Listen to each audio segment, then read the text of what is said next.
Hey, salut à tous, c'est Renk. Aujourd'hui, nouvelle vidéo, on va parler de l'agent Kapkan. Bon, ok, Kapkan date énormément, mais ça reste quand même un très bon agent si vous le jouez bien entendu. Et c'est ce qu'on va aborder dans cette vidéo, comment maîtriser ses pièges, comment bien le jouer. Donc, commençons par la base. Il vient de l'opération Spetsnaz, et comme je vous l'ai dit tout à l'heure, il date depuis la création du jeu. Hein, donc, il est vieux, quoi. Il est vieux, c'est un vieux. Il a 3 points de protection pour 1 point de vitesse, et moi je trouve ça bien, parce que la protection est mieux que la vitesse, je trouve, surtout dans Rainbow Six, où ça joue vraiment à la milliseconde près, et avec les protections, ça va clairement vous avantager. Donc ça peut aussi donner un avantage, bien sûr, si vous avez l'habitude de garder des lignes, et de ne pas aller roamer, hein. Mais malheureusement, avec cet agent, c'est ce qu'il faudra faire, garder des lignes. Voilà, donc voilà, je suis désolée pour ceux qui aiment bien roamer comme avec Avira, mais là, non, faut garder des lignes.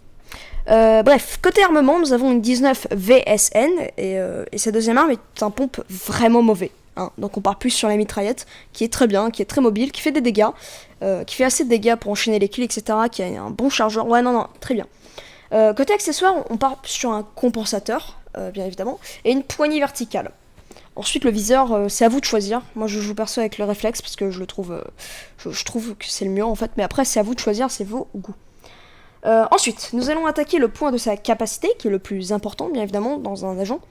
Alors ici, avec Kapkan, vous allez trap des portes au hasard. Vous n'allez pas trap, en fait, justement. Vous n'allez pas trap des portes au hasard qui sont à l'entrée du site, bien évidemment. Vous allez aller plus loin, vers là où les ennemis ont habitude, selon vous, de rentrer. Donc, au round 1, si vous jouez en silver, bronze, etc., des pas super bon grade, ils vont entrer par des points connus. Hein. Je dis connus, genre c'est qu'ils sont près des sites là où ils ont pop. Hein. Donc vous mettez vos pièges là, bien évidemment. Si vous jouez or, platine, diamant, essayez de mettre des trappes au hasard. Quand je dis au hasard, c'est pas vraiment au hasard, vous les mettez à côté du site, vous les mettez un peu en bordel, c'est-à-dire vraiment vous en foutez quoi, il n'y a pas de stratégie dedans. Au premier round, seulement au premier round, et au deuxième, en fait au premier vous allez observer leur tactique, là où ils vont arriver, etc. Et au deuxième, vous allez bien évidemment mettre les pièges là où ils vont d'habitude. Hein. Donc vous observez bien leur jeu, putain, leur jeu en fait, leur style de jeu, et voilà. Et vous mettez les pièges là où ils sont. Voilà, donc c'était un petit tuto assez court.